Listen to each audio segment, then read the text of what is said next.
그리스도께서 어떻게 왕의 직분을 행하십니까? 우리는 예수 그리스도께서 세 가지 직분을 행하신다고 배웠습니다. 오늘은 그 중에서 왕의 직분에 대해 이야기해보고자 합니다. 여러분, 누군가 국가가 중요하냐, 국민이 중요하냐 라고 묻는다면 뭐라고 대답하시겠습니까? 요즘 시대에 국가가 국민보다 더 중요하다라고 말하면 분위기가 조금 싸해지겠죠? 그만큼 요즘은 국가보다 국민이 더 중요하다고 생각하거나 국가가 국민을 위해 존재한다고 생각하는 사람들이 더 많을 것 같습니다. 그런데 일제강점기를 한번 생각해보면 어떨까요? 나라의 주권을 빼앗겨서 국가의 존폐 자체가 위기에 놓여 있을 때 그런 시기에도 국민이 국가보다 더 중요하다고 말할 수 있었을까요? 오히려 그 당시에는 나라를 빼앗겼는데 국민이 무슨 소용이냐 하고 말하는 사람들이 더 많지 않았겠습니까? 이처럼 어떠한 한 개념은 시대에 따라서 그 의미가 많이 달라지기도 하는 것 같습니다. 저는 왕과 국민의 관계도 그러하다고 생각합니다. 요즘 세상에는 왕이라는 말 자체도 생소한데요. 그런데 만일 누군가가 여러분에게 왕이 중요하냐, 국민이 중요하냐 라고 묻는다면 여러분은 뭐라고 대답하시겠습니까? 우리는 사장이 아니라 손님이 왕인 시대에 살고 있기 때문에 왕보다 국민이 훨씬 더 중요하다고 생각할지도 모릅니다.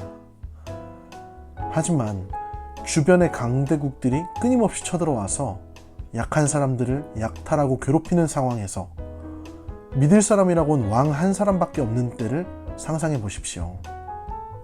그때는 국민보다 국민을 다스릴 왕이 더 중요하다고 말하는 것이 오히려 더 상식에 가깝지 않았을까요? 옛날 전쟁 명언 중에서 한 마리의 사자가 지휘하는 100마리의 양떼는 한 마리의 양이 지휘하는 100마리의 사자떼를 이긴다. 뭐 이런 말도 있지 않습니까? 오늘 소요리 문답 26문은 예수께서 우리의 왕의 직분을 행하신다고 가르치고 있습니다. 그렇다면 예수께서는 어떻게 왕의 직분을 행하시나요? 먼저는 우리를 복종하게 하심으로써 그렇게 하십니다. 복종이라는 말의 어감이 조금은 나쁘게 들리기도 하죠. 그러나 이 말은 참 좋은 의미입니다.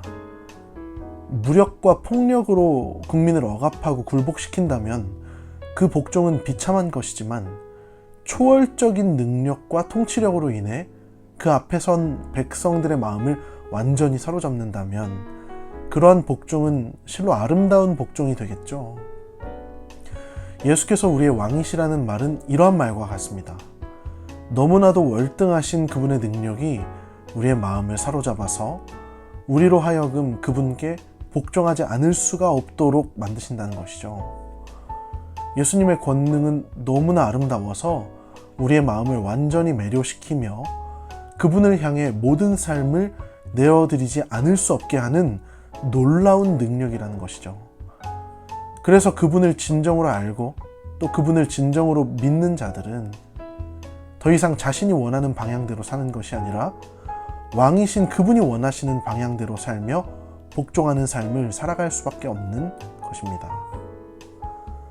사랑하는 청년 여러분, 이처럼 놀라운 권능을 가지신 예수님은 우리의 사랑을 받으시기에 합당할 뿐만 아니라 반대로 우리를 너무나 사랑하셔서 우리의 왕이 되기를 부끄러워하지 않으시며 우리를 다스리시고 지키시고 보호하시는 분이십니다. 우리는 이토록 놀라운 그리스도를 믿습니다. 여러분은 그분을 왕으로 인정하고 그분을 왕으로 모시고 있습니까? 오늘 하루 왕이신 예수께서 가자고 말씀하시는 그 길을 아름다운 순종의 마음으로 따라가는 복된 날 되시기를 진심으로 축복합니다. 그때 왕이신 예수님께서 여러분을 멸시치 않으시며 여러분을 다스리시고 지키시며 보호하실 것입니다.